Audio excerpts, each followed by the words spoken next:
record that was on.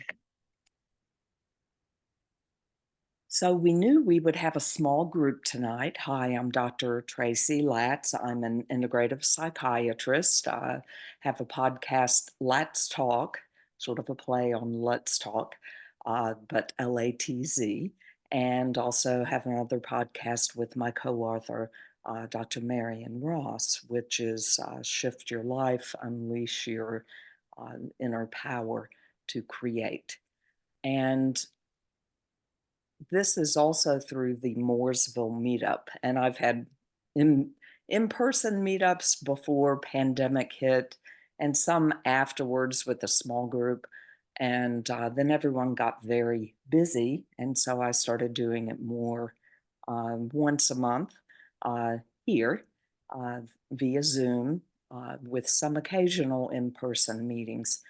But this is a very special practice. We are in the holiday season, and no matter what your spiritual belief or practice is, this is a very powerful time of year, and it's considered sacred around this time. Most holidays and different traditions or spiritual focus is in this time of the year right after the winter solstice. We've gone through the darkest night, longest, darkest night, and the shortest day, and we are now coming out of that. So it is the perfect time to be mindful of going within. And it's a busy time of year. I'm just as busy as anyone else. I've done the whole decorating scene, uh, just like everyone else, and it's very busy. I have not been meeting up here as frequently as I would like. My daughter, after much planning and prep, just got married this past week, or actually this past month, right before Thanksgiving. So it's been a very busy time for my family, but very joyful. And it was an amazing, joyful event. But now I am focused on the new year. During this time of year, if you pay attention to the skies, we have Venus, we have Orion, we have the Pleiades very easily seen. And Venus it's the time of year where that compassionate space along with the Pleiades are closest to the planet. So it calls to us during this time where everything has gone within. We should take our cues from nature because the trees have dropped their leaves and they have gone within. They haven't died. They are going within to prepare for new creation in the spring cycle. There is a practice that has become very superficial, and we were just talking about it here, where a lot of people make New Year resolutions, and a lot of people give it no thought whatsoever. And usually they're at a party or they're at work, and someone says, "Hey, what's your New Year's resolution?" And people just go, and they just say it's this or that. Very frequently, the top three is I'm going to lose 10 pounds, maybe 20. I'm going to go to the gym, join a gym and go to it. The gym memberships go up right now. And then people drop off gym memberships usually by about March.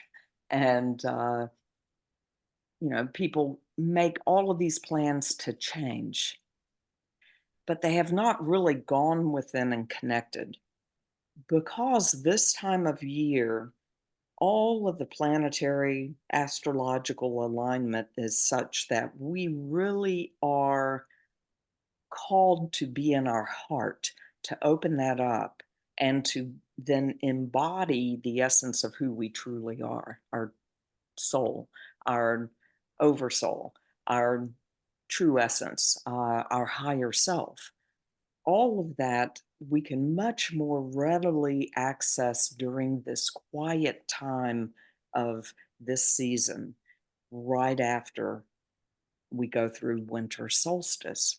This is called Yuletide. And there is a very annoying song, a holiday song that makes a reference to this time of year. And most people think this is the nuttiest song, you know. And I'm not talking about Wham's song. No, I'm talking about going back to songs that have been out for forever. I'm referring to the 12 days of Christmas. And most people believe these are the 12 days leading up to Christmas. That's actually not true. It starts the evening of the 25th. And so when the song is talking about on the first day of Christmas, my true love brings to me, and it's the partridge in a pear tree. And then each day, this true love, and people start thinking, who is this true love? Do they really like this person? Who wants all these lords a leaping and ladies milking cows and all of the drummers and everything? But what it really is making reference to is connecting with our own beloved, which is our own higher self, our own soul, our own connection to God, source, universe, whatever you understand that which is bigger than us to be. So it works in any spiritual tradition and is not solely Christian. In fact, it probably predates formal Christianity. This practice is where, in the evening, where it's quiet, people are not busy, you have less electromagnetic stuff going on, less EMF. Nowadays, we still have a lot, but less than in the height of everyone's offices buzzing and doing. So it's a time where you can become very quiet in the evening and set up a space that you can keep somewhat sacred to you. And sacred is whatever that means to you, whatever opens your heart. It could be spiritual, religious, it could be crystals, it could be nature, it could be loved ones, whatever, something in the space. And it doesn't have to be a big space, it could be a counter, it could be a windowsill, it could be a room if you've set up a whole room to do that. But just a space where you are used to going into and being quiet. Now, I have a dear friend who would say, ring a bell to break the spell, which could be a small bell. It could be a cintas, one of the little symbols. Uh, it is to clear the space. Now, you can do that with sound, a bell. You can do it with breath. You can do it with lighting a candle. But it begins to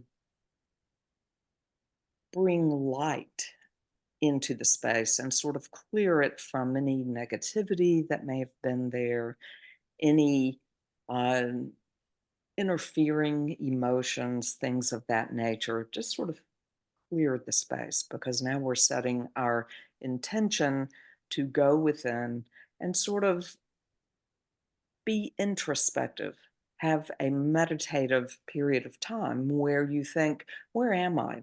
Where am I in my life? And not going back and beating yourself up. That's not what this is about. It really is sort of looking back and sort of being aware we have a timeline of us emanating in this body here in this lifetime and sort where am I? Am I where I want to be?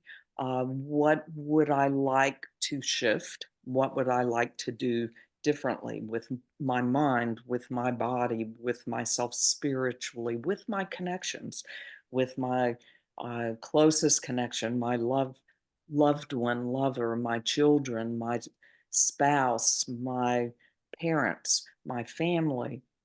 What would I like to do with my connections with friends? You know, have I let some go away? Have I now got friends around me that I realize really may not be my friends or may no longer be my tribe because we've kind of grown apart? How do I begin to set up a a compassionate look. Again, not beating yourself up and going, gosh, I don't have this. It's not looking at the glass as half empty. It's being aware of, wow, look what I've learned on this journey. Even when we have negative experiences, to sort of say, how has this experience brought something to me to understand who I'm not, who I don't want to be, or what I would like to shift from what I've learned. Once you move from this space, you then go into a meditation. Each night, and it's 12 nights in a row, starting Christmas night or December 25th, and then the 26th, 27th, 28th, etc., for 12 nights. When you do that, you may have done some introspection, then you set that aside because now the timing is ripe to really open up and go into not a guided meditation, but a quiet meditation where you begin to listen to that inner still small voice and ask, what's the most important thing for me to know?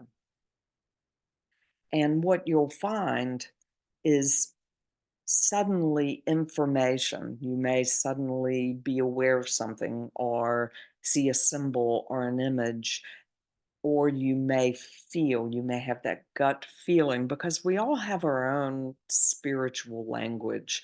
We can have clear voyance where we see, clear seeing, or clear audience where we have clear hearing, where we may be told in a meditation, be aware of this, but we don't see it. And that's okay. It's not that you're doing something wrong. And some people are clear sentient, where you will have clear feeling. You won't see it or hear it, but you'll suddenly have a knowing. Go with whatever comes up because what you'll start finding is each night something will come up in a different sector of your life. One night it may be about your personal relationship with your spouse or your intimate partner. The next night it may have something to do with your work, your business. The next it may have something to do with your playfulness, or lack of that, hobbies. It will just naturally unfold each night. And then what you do after you take this time, and you don't have to sit there for hours. It can come to you in as short as 8 minutes. It may last longer. Some people may, in fact, be sitting for an hour with it each of these nights. You don't have to be obsessive about it and set the timer. But when you get the information coming through, journal. If you like journaling. Some people like writing things out. Some people don't because then they start feeling or thinking, I'm never going to read this. And then they get critical about it. Some people like to draw. I often will encourage people to get a journal where when you open it on one page, it's a blank page so that you could go with markers or colored pencils and maybe sketch or just let colors be there to reflect emotions or whatever came up. And then the other side will have lines where you can write and you don't have to write prose. No, this isn't for anyone else to read, it's for you to sort of process this unfoldment. And you'll find more and more will unfold for you each night. So you could just make notes about what came up. When you do this, it has a snowball effect. What you are in fact doing, instead of doing that real quick New Year's resolution just in my head, my ego, yeah, I'm going to lose weight, I'm going to go to the gym, I'm going to do these things. What you're doing is taking the time to enter the space where you open your heart and you enter into that metaphysical space where you can much more readily hear your inner, still, small voice um, speaking to you. And that is your higher self, your soul. Some people will say it's their guide.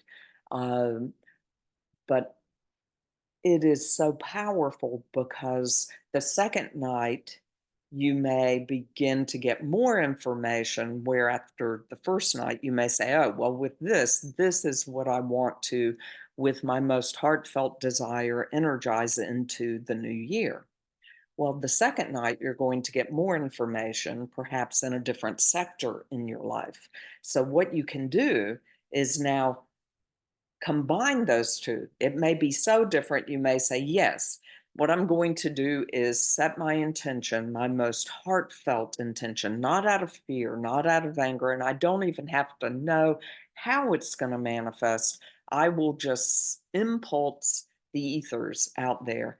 I will have a most heartfelt desire to connect or be open to a relationship, and then it may be, expand this creativity at work if something came up with work, or begin to teach this class that has to do with that or the other. You have no idea what's going to unfold, and that's the beauty of this. But it unfolds bigger and bigger and bigger, much like that annoying song that starts out with a bird, the partridge in a pear tree, and suddenly you end up with all these characters milking and jumping and drumming and leaping. It's mind-boggling, but so is this practice.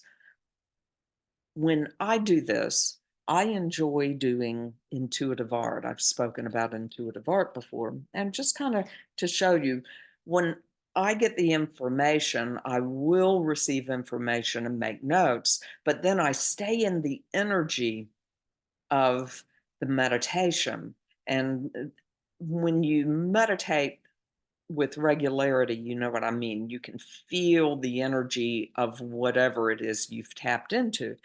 And so I go to the art table and close my eyes and have paper out, and I just begin to grab with eyes closed and just then move chalks on the edge of the chalk, not like a drawing. And you have no idea what's going to come out. So one year I did it, and this was the first night. And the only thing that was very, very clear was this figure here, and everything else was vague. Now, the interesting thing about this is it changes over time. So a little bit more has come out. But that first night, I had things that I'd heard in the meditation, but it was clear to me there was a lot I couldn't see yet. Second night of the meditative practice, suddenly there's a lot more coming out. There's movement, there's light, there's a lot more information reaching out to me. There's sound, there's breathing, there's the symbology in here through Intura art. Everything means something. The colors mean something. So it's being energized now by second night. By third night, you think, oh, it's going to get clearer still. Not so. It got a little muddied, but there's so much more movement. So now, what I am setting intention to manifest and writing out is now beginning to move. And so it's beginning to connect with what's going on out here. Now, the interesting thing is, some people say this practice actually helps with manifesting each month of the year. So the first night may be, in fact, linked to sort of a vortex of energy that sort of unfolds in the first month of that year. Now, interestingly, this year that I did this, which was not from this past year, it was the year before. I had just at the start of that year was retiring from work with the state that I was doing, and was just doing my outpatient work and was trying to sort out what else I wanted to manifest, which may be why it was sort of vague there. Uh, so here it is, by the fourth night of Christmas, there is powerful shifting movement going on, and a lot of red, which is interesting because my son, um, a lot of passion. My son got married uh, in April that year, and his now wife, her wedding dress was red. So very, very interesting. And of course, these things unfold on their own. So the fifth night of Christmas, I was like, what the heck is this? It got very fragmented, lots of shifting energy in this green figure that seems to reflect healing needed. Little did I know I was going to, in the first few days of May that year, I fell and broke my arm. And it did require healing. So it kind of reset a lot of what I couldn't do and I could do. You'd be surprised how much you use one arm. So this was now the sixth night.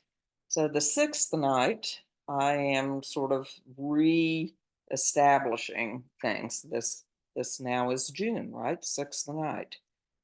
So you can sort of look at how energies will work with you with your creations.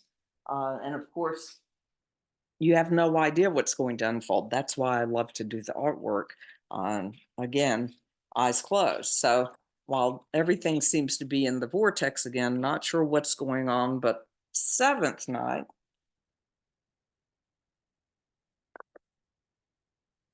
this I was intrigued by because now a lot's going along on. And this was in fact so. I was wanting to change around some things that I was teaching, but we also were starting to plan my daughter's wedding or talk about it.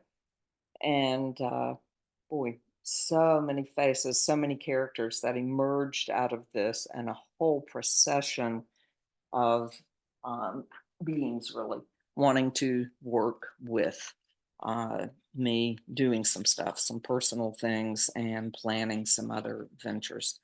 Eighth night, things settling down and getting lots of structure, which really was the case. I decided to start a little part time position helping out uh, while I was planning some trips and some other things at my daughter's wedding. Ninth night, again, things just changing. And the beauty of this is for you to record it and look back at it in a way that you're likely to do it. 10th night, we were looking for the venue for my daughter's wedding. So we had a lot of light, joyful stuff because by 10th night, that would be October. And by November, 11th night, boom, we actually found the venue. Little did I know. And we've got all this stuff going on, lots of energy, and you begin to see the energy of the bride and groom coming up in the middle. And interestingly, they ended up getting married then a year later, just this past November. And then 12th night, a lot of love coming in, all the pink, lots of energy, lots of geometry, which is interesting because I had no idea that I was going to start uh, doing some work with the biogeometry people. Uh, so, a powerful way to manifest. You know, we now know in quantum physics. You know, when I was growing up with my pet pterodactyl many, many moons ago, you know, and I was a biologist, when we were studying science and we talked about the nucleus and the atom, you know, and all of the things, you know, it really was like this physical thing and this physical, and it was all physical. And they couldn't explain, yeah, there had to be some space in there because these things are moving around.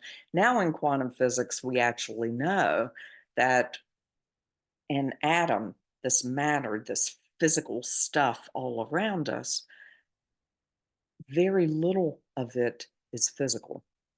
That only 4 to 6% of an atom is physicality, particle. The rest of it is space. And that space seems to be affected by us, by our consciousness, by our thoughts. So I thought it was very important because we have this window of this very powerful time, the 12 nights, to powerfully energize and co-create for us, which ends up helping create for the world something different than what's going on now. And I think very few people right now are um, excited about where we are in the world globally. So, politics aside, I don't care what side of the aisle you're on. I think we could all assist with creating something a bit more beautiful than what is going on globally, here in the States, which is where I am, or wherever, or in our homes. So, my gift to you during this season is to enlighten you and encourage you to play with this, to try it. What do you have to lose? You will find you will get so much out of this if you just take the time.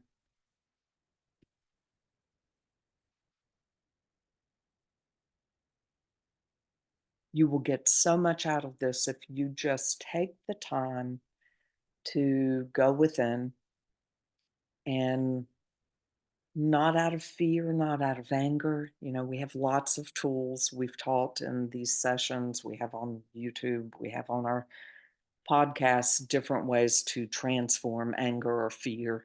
Um, and, you know, being a psychiatrist, if you are overwhelmed with dark thoughts and negativity, then go speak with someone or, you know, see if you need assistance in various ways. But this is powerful. We can create from this inner Christmas and create something more beautiful in our bodies, something more beautiful in our relationships, something more beautiful in our cultures, something a little more balanced, compassion for self and compassion for others in the world. And that doesn't mean we go around and can't tell someone no. We can tell someone no with compassion. We can disagree with someone with compassion and respect and sort of say, you know, I hear what you're saying. You know, I disagree.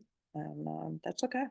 You know, to each their own. We all have the right to our own thoughts and to express ourselves.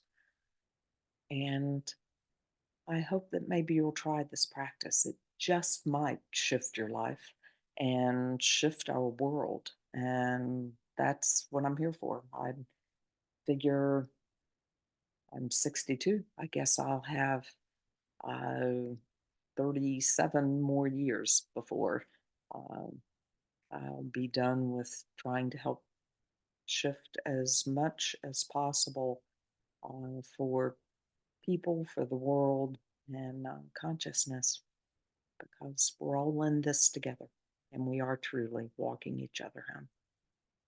Anyway, I wish the brightest of blessings to you all, regardless of how you celebrate or don't celebrate this season of light or this Yuletide. But feel free to send questions in here. I will post this on YouTube. And I look forward to hearing about your creations.